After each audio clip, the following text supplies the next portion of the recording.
소중한 나.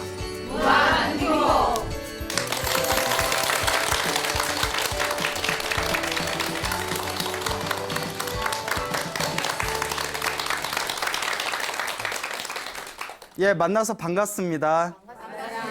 예, 광우 스님이라고 합니다. 그 부처님 당시에 있었던 일입니다. 부처님 당시에 그 499명의 도적대 무리가 있었다고 합니다. 예, 그래서 이제 499명의 이제 도둑의 무리가 있었는데 마을을 다니면서 수많은 사람들을 괴롭히고 그리고 온갖 해악을 저질렀다고 합니다. 네, 금방 몇 명이라고 했죠? 499명. 예, 안 잊어먹으셨네요. 예, 머리 좋으시네요. 그때 땀바 바티카라는 사람이 있었대요. 땀바 다티카라는 사람이 있었는데 이름이 어렵죠? 예. 근데 이 사람의 한쪽 눈이 애꾸 눈이고 얼굴이 엄청나게 험상궂었다고 합니다. 그래서 이제 땀바 다티카 이름이 어려우니까 그냥 애꾸 눈으로 할게요. 예, 저도 자꾸 혀가 꼬여서요. 이 땀바 다티카라는 애꾸눈이 있었는데 이 애꾸눈, 험상궂은 이 애꾸눈이 그 499명의 도적대 무리의 두목을 찾아갑니다. 두목을 찾아가서 저도 이 도적대 무리에 저도 함께 동참하고 싶습니다. 저를 받아주십시오라고 부탁을 합니다. 저도 도둑이 되겠습니다. 근데 이 두목이 딱 관상을 봤더니 아마 관상을 좀 볼 줄 알았나 봐요. 관상을 딱 보더니 아, 이 사람의 관상은 아주 나쁜 관상이다. 아니, 나쁜 놈이 나쁜 관상이다 하니까 그것도 좀 이상하죠. 이 사람은 언제고 우리 뒤통수를 칠 사람이다. 그러니까 절대 받으면 된다, 안 된다. 안 된다. 받으면 안 되겠다 하고 거절을 했답니다. 그러니까 이 애꾸눈이 너무너무 자기가 강도의 무리에 들어가고 싶은데 두목이 거절을 하니까 그 두목이 아끼는 제자를 찾아갔답니다. 제자를 찾아가서 그 제자에게 온갖 환심을 샀대요. 내가 들어가면 잘할 테니까 제발 저 좀 받아주십시오. 사정을 하니까 요 두목의 제자가 두목을 찾아가서 그러지 말고 저 애꾸눈이 우리 조직 안에 들어오면 엄청 큰일을 할 사람 같습니다. 그러지 말고 좀 받아줍시다 두목. 사정을 했답니다.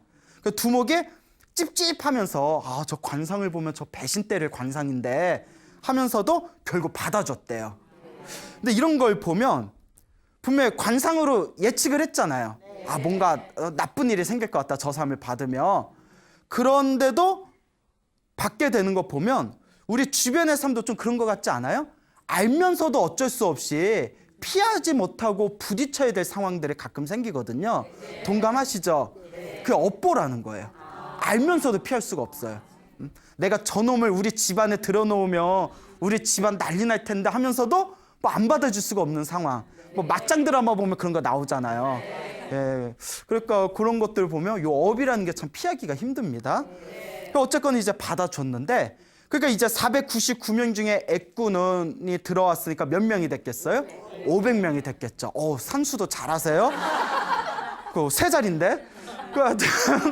500명이 됐는데 이 500명의 도적대 무리들이 이제 마을을 휩쓰면서 온갖 해악을 저지르게 됩니다. 그러다 참다 못해서 시민들과 왕의 군대가 힘을 합쳐서 500명의 도적대 무리를 붙잡습니다. 그 이제 저기 판사 앞에서 재판을 받게 됐는데 500명이 모두 사형 선고를 받게 됩니다. 그래서 사형 선고를 받게 돼서 500명의 목을 잘라야 되는데 사실 500명 목 자르기가 쉬워요, 어려워요? 어렵잖아요. 그러니까 누가 이 500명의 목을 자르겠냐 하고 사람들한테 물어보니까 아무도 안 자르려고 하는 거예요. 우리 그런 거 있잖아요. 내 손에는 피 묻히고 싶지 않잖아요. 여러분들도 뉴스 보면 막 살인, 연쇄살인범 뭐 나오고 하면 저 때려 죽여도 시원찮을 놈 하는데 막상 때려 죽여 하면 내 손으로 죽이기에는 찝찝하잖아요. 아시죠? 그런 느낌. 그 시민들이 서로 안 하겠다 그러니까 이제 재판관이 고민하다가 두목을 부릅니다. 두목을 불러서 두목에게 네가 나머지 499명의 목을 다 잘라라. 그러면 너의 죄를 사해주고 너에게 큰 상을 내리겠다. 그 여러분들 같으면 해요, 안 해요? 에이, 가봐야 알지. 근데 정상적인 사람이면 499명, 아무리 나쁜 놈들이라지만 함께 한솥밥 먹은 사람은 어떻게 목을 자르겠어요? 그 두목이 의리가 있는 사람이었어요. 무슨 소리냐? 내가 평생 온갖 나쁜 짓을 하면서 살았지만 같이 피를 나눈 형제와 같은 우리 무리들을 내 손으로 어떻게 목을 자를 수가 있냐? 거절하겠다. 차라리 날 죽여라. 그래서 두목이 싫다고 하니까 두목, 이순이 있죠, 이순이. 예? 그래서 부두목한테도 얘기하니까 부두목도 싫다 그러고. 그러니까 이제 넘버 3, 넘버 4, 넘버 5 수로내서 쭉 내려가서 499명한테 다 물어봤는데도 서로가 싫다고 거절을 합니다. 차라리 우리를 죽여라. 야, 도둑인데도 의리는 있어요. 예, 참 쓸데없는 그 도적대들이 쓸데없는 의리들은 있어. 그래서 이제 서로 그냥 끈끈한 의리와 정이 있었나 봅니다. 이제 마지막 한 명이 남았잖아요. 그 500번째인 그 한 명이 당연히 누구겠어요? 애꾸는. 이름이 뭐라고 했죠? 예, 글쎄 잊어먹었죠? 땀바 다티까, 땀바 다티까. 예, 어렵죠? 예, 그러니까 애꾸눈으로 할게요. 예, 근데 좀 이따 또 물어볼 수 있어요. 땀바 다티까, 마지막 남은 땀바 다티까에게 질문을 던집니다. 네 위에 499명이 다 거절했다. 이제 너 하나만 남았다. 너의 죄를 사해주고 큰 상을 주겠다. 나머지 499명의 목을 자르겠느냐? 딱 질문을 던져봤더니 자르겠다 이러는 거예요. 그 두목이 딱 관상 봤을 때 요 놈은 언젠가 배신할 놈이다. 딱 알아챘다고 했잖아요. 진짜. 그리고 499명의 그 두목에서부터 밑에까지 목을 다 잘라버립니다. 예, 그것도 보통 정상적으로는 좀 불가능한 일인데 우리는 이제 뭐 하다못해 지나가는 닭모가지 자르라고 해도 손이 부들부들 떨려서 어디 자르겠어요? 근데 500명 중에서 499명의 이제 사람의 목을 자르고 죄를 사하게 되고 그 큰 상을 받습니다. 그리고 얼마 시간이 지난 뒤에 남쪽 성에서 또 500명의 도적의 무리들이 붙잡힙니다. 그 당시에 도적들이 많았나 봐요. 이 500명의 사형 선고를 내렸는데 서로 목을 잘라라. 그러면 너의 죄를 사해주겠다. 상을 주겠다. 이러니까 500명이 다 거절을 해버립니다. 야, 저 500명 사형을 내려야 되는데 아무도 목을 안 자르겠다고 하는데 어떡하지? 그러니까 생각난 사람이 누구겠어요? 예, 그 애꾸눈이 생각난. 애꾸눈 또 불러요. 야, 저번에 499명 목 자르느라 힘들었지. 어우, 저 팔꿈치가 저려가지고요. 고생 엄청 했어요. 야, 500명이 또 붙잡혔는데 그이들의 목을 자를 수 있겠냐? 그 500명의 목을 자르면 우리가 더 큰 상을 내리겠다. 했을까요? 안 했을까요? 예, 이야기의 흐름상 해야 돼요. 예. 그 이야기의 흐름상 또 목을 다 잘랐어요. 그래서 남쪽 문에서 500명을 잡았고 그 다음에 서쪽 문에서 또 500명의 도적을 잡았대요. 그 500명의 목도 누가 잘랐을까요? 애꾸눈이 자르게 된 거예요. 그 다음에 남쪽에서 500명, 서쪽에서 500명, 마지막 북쪽에서 또 500명을 또 붙잡았대요. 500명의 목도 누가 잘랐을까요? 애꾸눈.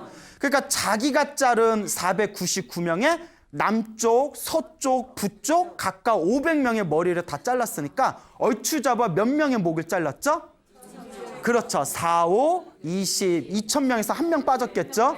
예, 곱하기도 잘하셔. 자, 어쨌거나 이렇게 이제 한 2000명 가까운 사람의 목을 다 자르고 나니까 시민들이 상의를 합니다. 야, 우리가 그래도 사고친 놈도 있으면 사형 집행을 해야 되는데 그 사형 집행할 때 목을 자르는 사람을 우리가 세 글자로 망나니라고 하잖아요. 예, 우리가 정식 망나니가 없잖냐. 저 사람 보니까 딱 저 사람이 체질인 것 같다. 저 사람을 무엇으로? 예, 우리 나라의 정식 망나니로 우리가 임명을 하자라고 이제 협의를 해서 그 땀바다티까 애꾸눈을 불러가지고 이제 정식 망나니로 임명을 합니다. 그동안 그 짧은 시일 안에 2000명에 가까운 사람의 목을 잘랐고 매일매일 한두 명씩 꼬박꼬박 이렇게 사형 선고를 받은 사람 목을 잘랐대요. 옛날에는 툭하면 못 잘랐나 봐요. 자, 그렇게 목을 자르면서 몇 년의 망나니로 살았냐면 55년을 가까이 55년 동안 망나니로 살게 됩니다. 그러니까 그러면 목 자른 사람 숫자가 얼마나 될까요? 계산 돼요? 아, 여기서 이제 한계가 오셨네요. 자, 대충 몇만 명은 될 거예요. 그렇죠? 대충 어림잡아도 몇만 명이 이제 목을 자르는 망나니가 됩니다. 근데 그렇게 55년 정도가 지나고 나니까 이 사람이, 이 애꾸는 이제 몸에서 힘이 빠져나갈 거 아니에요. 나이가 들고 노쇠하니까 이제 문제가 생기는 거예요. 이거 좀 잔인한 얘기인데, 목을 자를 때 한 번에 잘라야 되잖아요. 그러니까 목을 자를 때 한 번에 잘라야 상대방이 고통을 덜 당할 거 아니에요. 이제 몸에 힘이 빠지니까 두 번, 세 번 내리쳐도 죽질 않는 거예요. 그러니까 이제 시민들이 너무 그런 상황이 너무 잔인하고 안타까운 거예요. 그래서 다시 회의를 합니다. 저 사람은 참 55년 가까이 망나니로서 충실히 역할을 해왔다. 근데 근래 들어서 몸에 힘이 빠져가지고 저렇게 사형 선고를 내린 사람을 목을 자를 때 저렇게 이제 사형을 당하는 사람을 힘들고 괴롭게 하니 이것도 보기 좋은 것 같지 않다.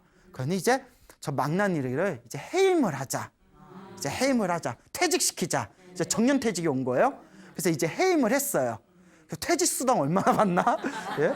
자, 어쨌거나 이제 해임을 당했는데, 이 망나니는 해임을 당하고 오히려 마음의 홀가분함을 느낍니다. 사실 자기도 멀쩡한 사람 목 자르는데 얼마나 스트레스 많이 받았겠어요. 어쩌면 정신이 온전한 것 자체가 기적일 수 있어요. 그래서 이 망나니가 아침에 딱 해임을 당하고 나서 마음의 홀가분함을 느끼면서 이 애꾸는 망나니가 어떤 생각을 하냐면, 내 평생 4가지 소원이 있었는데, 꼭 하고 싶은 4가지가 있었는데 이 4가지를 해보질 못했다. 오늘부터는 내가 이 4가지를 한번 해보겠다.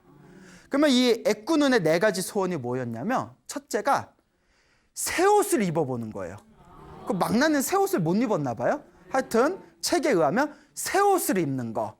둘째가 꽃 있죠. 자스민 꽃으로 몸을 치장하는 거. 그 다음에 세 번째가 몸에 향수를 뿌리는 거. 그 다음에 마지막 4번째가 맛있는 신선한 버터를 이용해서 만든 우유죽을 먹는 거. 그래서 망나니는 그 4가지를 못했나 봐요. 그러니까 이 4가지, 새 옷을 입고, 그 다음에 꽃으로 몸을 치장하고, 나이 들어서 치장해서 뭐 하시려고, 예? 그 다음에 3번째가 향수를 뿌리고, 마지막 4번째가 이제 버터로 만든 아주 맛있는 우유죽을 끓여 먹는 거. 그래서 이제 망나니를 55년 동안 하면서 돈을 많이 벌었나 봐요. 밑에 하인들이 많았나 봐요. 하인들한테 내가 목욕 갔다 올 동안 우유죽 좀 맛있게 고급지게 이렇게 샤르르르 이렇게 만들어 놔라 시키고, 새 옷을 가지고 이제 강가에 가서 목욕을 깨끗이 합니다. 목욕을 한 뒤에 몸에다 향수를 뿌려요. 몸에다 향수를 뿌리고 새 옷을 입은 뒤에 그 새 옷 위에다 이제 꽃으로 치장을 합니다. 그 3가지 소원은 이뤘어요. 이제 집에 와서 다 우유죽을 먹으려고 딱 앉아서 막 우유죽을 이렇게 1번, 2번 이렇게 먹고 있는데, 밖에 부처님의 10대 제자 중에서 지혜 제일이라고 불리우는 사리불 스님이 탁발을 오신 거예요.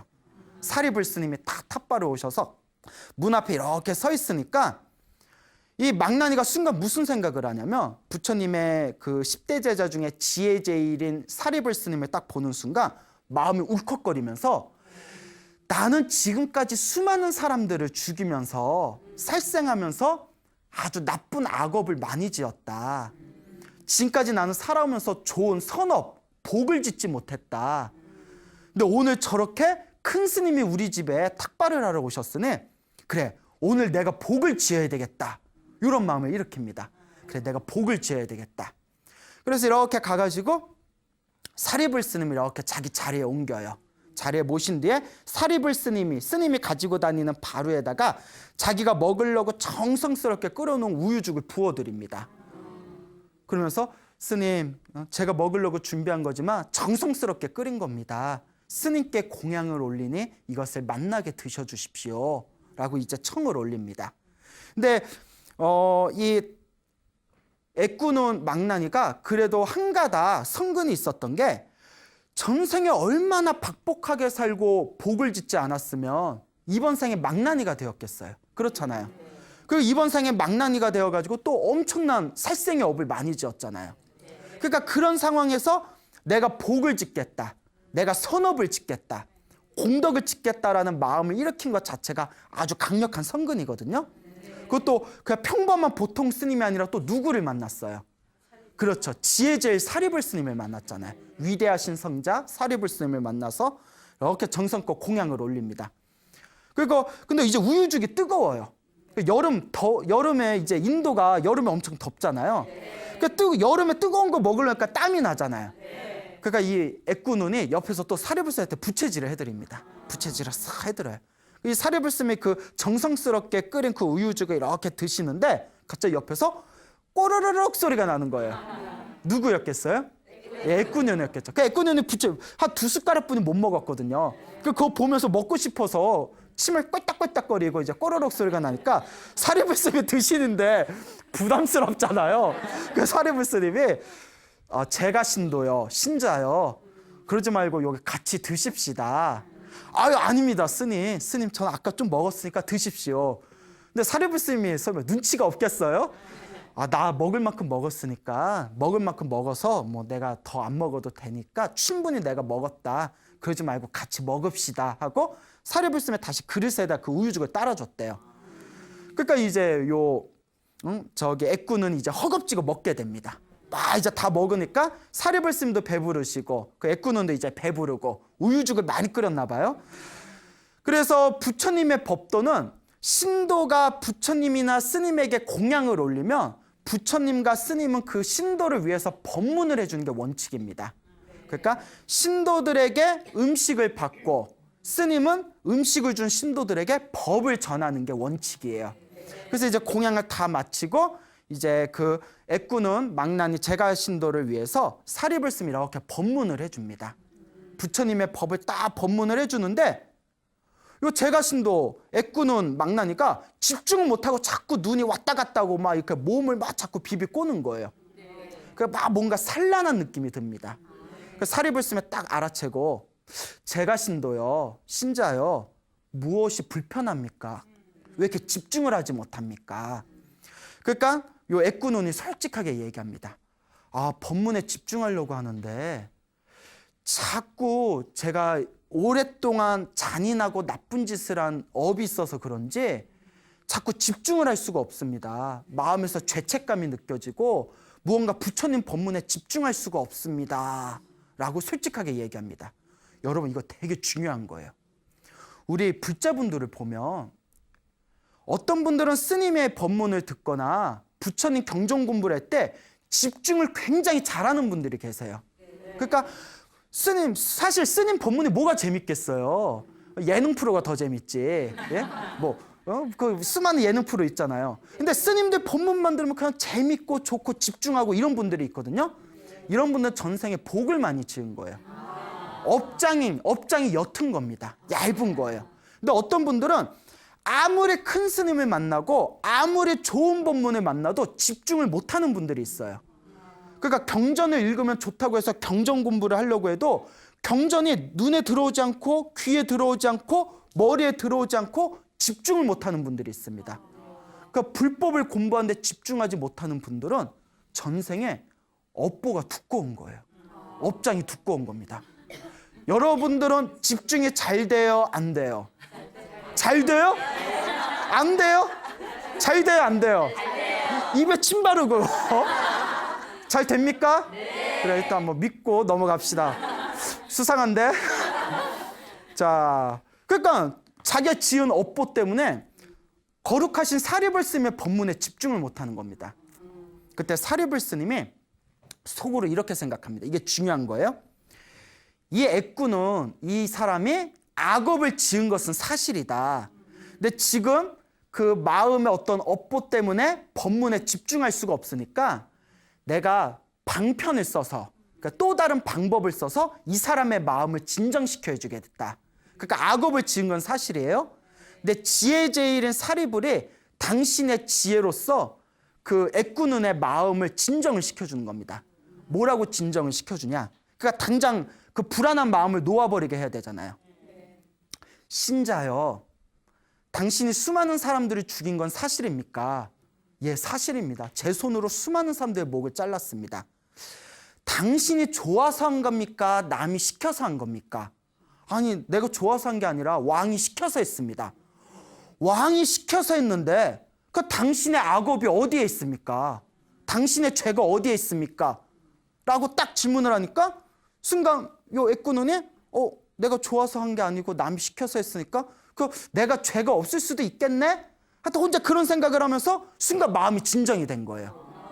그렇다고 죄가 없는 건 아니에요. 악업이 있지만 사리불 스님이 법문에 집중시키기 위해서 마음을 안정시켜 주려고 그런 방편법문을 해준 거예요. 네가 좋아서 한 게 아니라 남이 시켜서 한 건데 그럼 네 죄가 어디 있겠냐. 그러니까 순간 그 얘기를 듣고 어리버리 어버버버 하다가 마음이 안정되면서 사리불 스님의 법문에 딱 집중을 합니다. 법문에 딱 집중하는 순간 사리불 스님의 몇 마디 법문을 듣고 그 자리에서 환한 지혜를 얻었대요. 마음이 확 밝아지는 아주 훌륭한 지혜를 얻게 됩니다. 이렇게 지혜를 얻은 그 애꾸눈이 사리불 스님에게 아주 정성스럽게 절을 하면서 스님은 저의 진정한 스승이십니다.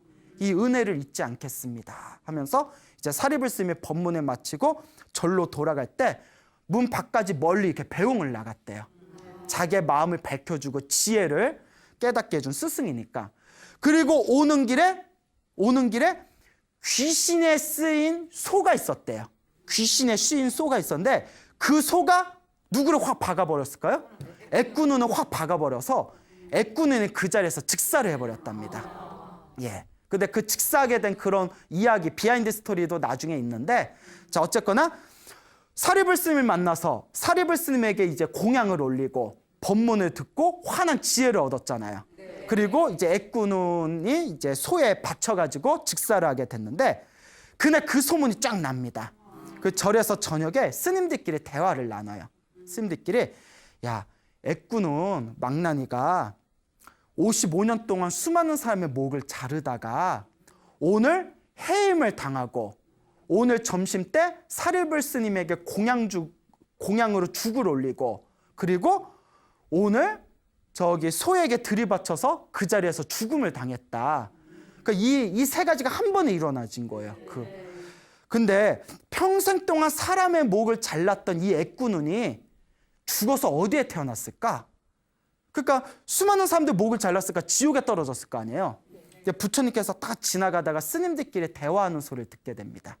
부처님이 그 스님들께 다가가서 제자들아, 스님들아, 비구들아, 무슨 대화를 하고 있었냐.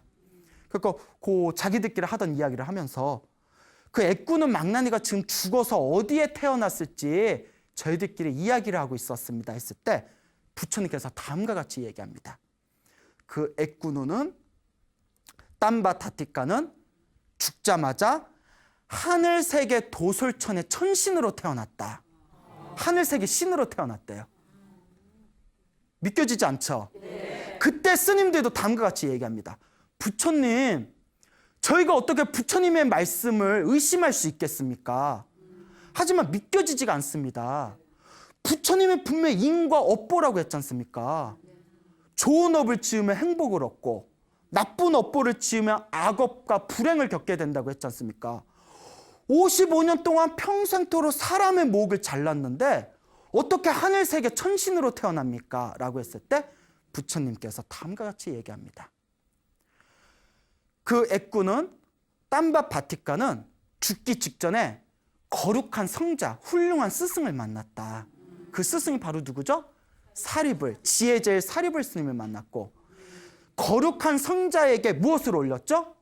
공양죽을 올렸고, 그러니까 거룩한 성자에게 공양을 올리면서 강력한 선업을 지었고 강력한 선업, 복을 지은 것을 뛰어넘어서 법문을 듣고 무엇을 얻었죠? 환한 지혜를 얻었다. 그렇기 때문에 그 강력한 복을 지은 공양을 올린 강력한 복의 힘과 밝은 지혜의 힘으로 죽은 뒤에 어디에 태어나게 되었다? 하늘세계, 도솔천이라는 하늘세계 천신으로 태어나게 된 것이다 라고 말씀을 하십니다. 그때 비구들이, 스님들이 다음과 같이 이야기합니다. 부처님, 그렇게 평생도록 나쁜 업보를 지었는데 부처님의 법문 몇 마디를 들은 것만으로도 그 업보를 녹여내고 하늘세계 태어날 수가 있는 겁니까? 그때 부처님께서 다음과 같은 아주 유명한 말씀을 남깁니다. 부처님의 법문은 짧든지 길든지 상관없이 놀라운 힘이 있다. 부처님의 법문 한마디조차 중생들에게 이익을 주기 때문에 부처님의 법문은 거룩한 것이다 라고 말씀을 하십니다. 이걸 비유를 들면 어떻게 얘기하냐면, 옛날부터 큰 스님들께서 우리가 악업을 지은 것은 우리 마음이 시커먼 상태래요. 시커먼 상태 있잖아요. 여러분 한밤중에 혼자 방에 쓱 들어가면 방이 다 어떻게 돼요? 깜깜하잖아요. 내가 악업을 지어서 시커매진 그 깜깜한 방을 청소할 때 뭘로 청소해요? 먼지를 터나요? 먼지 털면 환해지나요? 걸레질하면 환해지나요? 그 진공청소기 돌리면 환해지나요? 청소기 돌려놓고 환해졌다. 어떻게 하면 환해지죠? 그렇죠. 불에 탁 켜면 환해지잖아요. 그와 같아요. 악업을 지은 건 우리의 시커먼, 방과 같이 시커먼 어둠이고, 거기에 뭐만 켜주면 되죠? 그 불이 바로 부처님 법문이라는 거예요. 부처님 법문을 딱 듣고 환한 지혜가 열리는 순간 내가 지은 그 업보도, 그 무겁고도 시커먼 그 업장도 환한 부처님의 불법에 의해서, 환한 그 빛에 의해서 어둠은 사라지게 되느니라 라고 예전부터 불교에서는 한결같이 이야기하고 있습니다. 그래서 불교에서는 이렇게 이야기합니다. 우리는 지금까지 살아오면서 수많은 악업을 저질렀대요. 수많은 업보를 저질렀답니다. 과거 전생에서부터 몸으로 지은 업보, 입으로 지은 업보, 생각으로 지은 업보, 너무나 업보가 너무나 무겁고 너무나 크기 때문에 그걸 하나하나 그 업보를 소멸하려면 사실 소멸할 수가 없대요. 하나하나 소멸하려고 하더라도 소멸할 수 없는 내 그 무거운 업보를 한 방에 날려버릴 수 있는 것은 오직 하나밖에 없답니다. 그게 뭘까요? 바로 지혜의 힘이랍니다. 지혜만이 내 마음에 있는 시커먼 어둠의 업장을 환하게 녹여서 소멸시킬 수가 있다. 이와 같이 그 애꾸는 땀바 바티카도 50여 년 동안 수많은 악업을 저질렀지만 그 부처님의 법문을 통해서 마음이 환하게 지혜로워졌기 때문에 죽은 뒤에 지옥에 떨어지지 않고 오히려 천상세계에 태어나는 선업의 공덕을 얻게 된 겁니다. 이게 굉장히 중요한 거예요. 이 환한 지혜를 불교에서는 불성이라고 합니다. 그러니까 입에 담을 수도 없는 흉악한 짓을 저지른 흉악범조차도 사실 내면은 부처님과 똑같이 환하고 밝고 맑은 불성이랍니다. 지옥에 떨어진 저 지옥 중생조차도, 하늘세계에서 쾌락을 누리는 천상의 신조차도 부처님과 똑같은 성품이 있답니다. 다만 자기가 지은 업보에 의해서 부처님과 똑같은 그 환한 불성 자리가 가리워져 있을 뿐이죠. 그래서 혹자는 이런 얘기를 합니다. 그때 사리불 스님의 법문을 듣고 환한 지혜가 열렸다고 했잖아요. 근데 완전한 깨달음은 얻지 못했어요. 지혜는 밝아졌지만 완전한 깨달음은 얻지 못했거든요. 그래서 혹자는 말하기를, 땀바 바티카가 망나니로 살면서 수많은 사람들의 목을 자린 살생의 업보가 아니었다면, 그 악업이 아니었다면 사리불 스님의 법문을 듣고 그 자리에서 어떻게 됐을 것이다? 더 위대한 완전한 깨달음을 얻었을 것이다. 예? 모든 번뇌와 욕망이 사라진 아라한의 깨달음을 얻었을지도 모른다. 그런데 50년 동안 너무나 살생의 악업이 강해서 좋은 법문을 듣고 깨달음까지는 못 가고 다만 업장이 사라지는 환한 지혜만 얻었을 뿐이다 라는 그런 혹자의 이야기도 있습니다. 자, 어쨌거나 우리가 지은 이 업보라는 거, 그리고 우리는 이 이야기를 통해서 엄청난 희망과 교훈을 얻을 수 있습니다.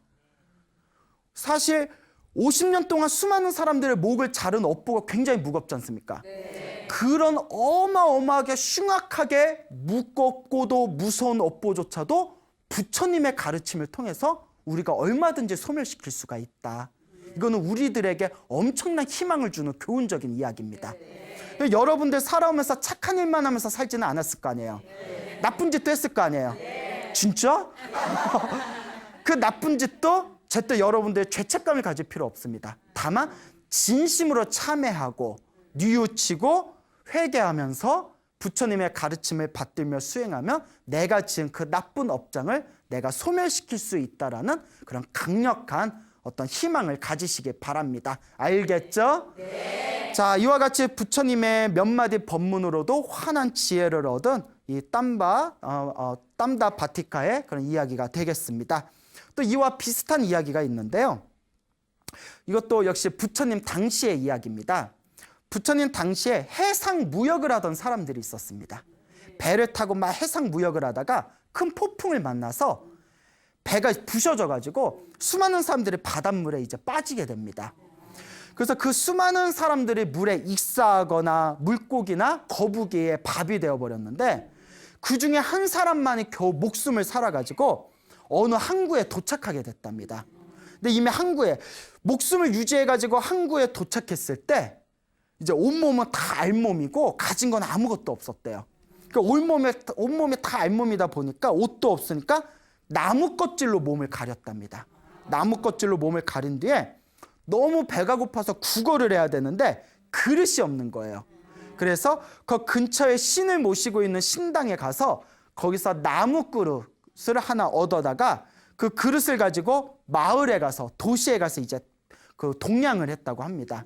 근데 사람들이 딱 보니까 나무 껍질로 몸을 가리고 이렇게 그릇을 들고 아주 점잖은 모습으로 이렇게 탁발을 하는 모습을 보고, 동냥을 하는 모습을 보고 사람들이 이 사람은 거지가 아니라 수행자인가 보다. 그리고 이렇게 막 좋은 음식을 막 올렸대요. 막 음식을 올리면서 이 사람 아라한인가 보다. 아라한이 모든 번뇌와 욕망이 사라진 거룩한 성자를 아라한이라고 하지 않습니까? 이 사람은 물에 빠져서 죽을 뻔한 거. 그러니까 몸을 나무 껍질로 이렇게 가린 뒤에 동냥하고 있는데, 그리고 타고난 허우대가 좋았는지 모습이 아주 점잖해 보니까 사람들이 야, 아라한인가 봐, 아라한. 야, 저 사람이 공양 올리자고 막 이제 공양을 올렸어요. 이 사람이 이게 웬일이지?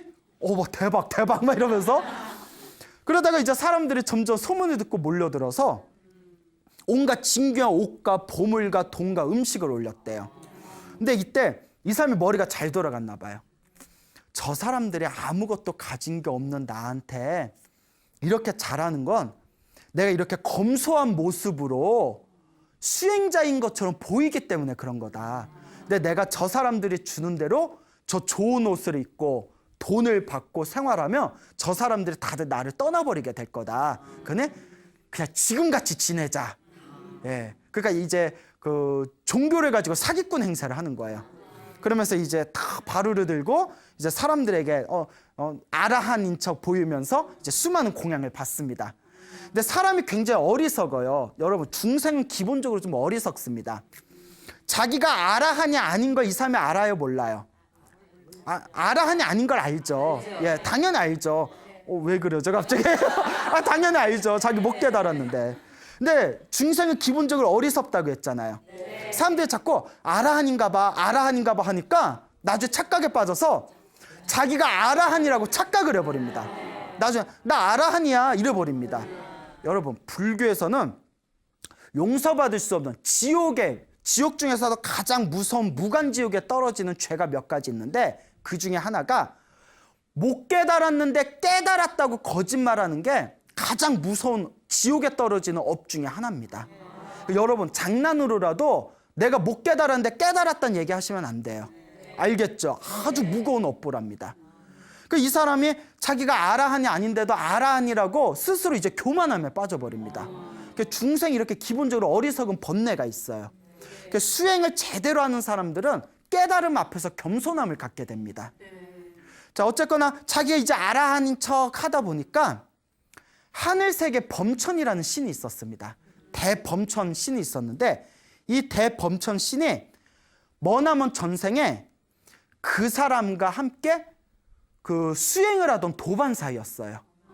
근데 이제 그 사람은 한 사람 같이 수행을 하던 사람인데, 한 사람은 하늘세계 신이 되었고 대범천이라는 신이 되었고, 한 사람은 그렇게 이제 아라한인 척 이제 사람을 속이고 다닌 거예요. 그 대범천이 위에서 딱 보더니, 아이고, 전생에 내 도반이었는데 이번 생에 아주 큰 착각과 교만함에 빠져서 사람들에게 자기가 아라한인 척 거짓말을 하고 다니는구나. 저러다 죽으면 지옥에 떨어질 텐데 큰일 났다. 내가 저 일을 제도해 줘야겠다. 그리고 그 이제 아라한인 척 흉내를 내던 그 사람 앞에 공중에서 환한 모습을 드러내면서 나타납니다. 나는 하늘색의 신이다. 너 어째서 그렇게 어리석은 짓을 하면서 다니느냐 하고 딱 이렇게 경고를 합니다. 깜짝 놀라가지고 순간 하늘에 있는 신을 딱 보면서 순간 자기 자신을 돌아보게 돼요. 아, 내가 아라한이 아닌데 아라한인 척 착각하고 교만에 떨면서 수많은 사람들을 속였구나. 내가 아주 무거운 업보를 지었구나. 그 이제 참회를 합니다. 아이고 하늘의 신이시여 잘못했습니다. 저를 용서해 주십시오. 그러면서 자기 앞에 공중에 나타난 대범천 하늘의 신에게 갑자기 이렇게 질문을 던집니다. 제가 아라한인 척 사람을 속인 거는 정말 잘못했습니다. 그런데 문득 이런 질문이 일어납니다. 이 세상에 정말 아라한이 있긴 있습니까? 이 세상에 정말 번뇌와 욕망이 사라진 거룩한 성자가 정말 계십니까? 라고 질문을 던집니다. 그때 그 대범천 신이 다음과 같이 답변해 줍니다. 벗이여, 전생이 친구였으니까 벗이여. 저 멀리 사위성이라는 곳에 가면, 사위성에 가면 아라한들 중에 최고의 아라한이고 가장 위대한 깨달음을 얻은 거룩한 성자이신 누가 계십니다? 부처님이 계십니다. 그 사위성에 부처님이 세상에 출현하셨습니다. 그러니 어서 그곳에 가서 그분께 가르침을 받으십시오 라고 권해줍니다. 자, 이제 책에는 이런 내용이 나옵니다.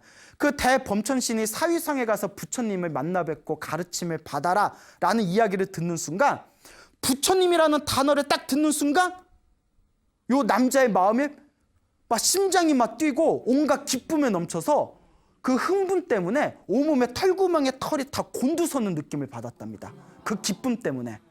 부처님이라는 이름을 듣는 순간. 왜 그랬을까요? 머나먼 과거 전생에 부처님 밑에서 수행하던 수행자였거든요. 그러니까 여러분, 우리가 이번 생에 사람으로 태어나서 부처님의 법을 만나서 부처님의 가르침을 기뻐하면서 공부할 수 있다는 것 자체가 이미 전생의 불법과 인연이 있기 때문이에요. 우리 부처님의 법이 연기법이지 않습니까? 쉽게 말하면 인연법이에요. 인연법. 인연법. 발음 잘해야 돼요. 네 인연 뭐 이게 아니라 모든 게 원인과 결과로 이루어진 인연법이에요. 우리가 이번 생에 이렇게 만나기 힘든 사람의 몸으로 태어나서 이렇게 만나기 힘든 위대한 부처님의 법을 만나서 공부할 수 있다는 것 자체가 전생에 좋은 인연을 심었다는 확실한 증거입니다. 그래서 여러분들 중에서도, 불자분들 중에서도 부처님의 가르침을 공부하면서 기쁨을 느끼는 분들이 있다면 전생에 복을 많이 지은 거예요. 근데 이름은 불자인데 부처님 법에 대해서 기쁨을 느끼지 못한다면 그거는 전생에 아직 업보가 두꺼운 겁니다. 여러분은 기쁨이 느껴져요, 안 느껴져요? 그래요. 믿고 사는 사회, 밝은 사회. 아니 그래요. 느껴져요. 예. 자, 그래서 그 기쁨에 넘쳐가지고 사위성으로 달려나가게 됩니다. 사위성으로 가가지고 부처님이 계신 사원에 갑니다.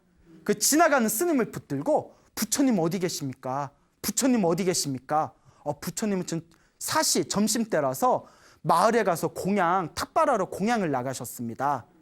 부처님이 곧 오실 테니까 잠깐 기다려서 쉬고 계십시오 하니까 요 남자가 스님한테 뭐라고 하냐면, 안 됩니다. 부처님이 언제 세상을 떠나실지 모르고 제가 언제 죽을 줄 모르는데 기다릴 수 없습니다. 그래서 잠깐 몇 시간만 기다리면 되거든요.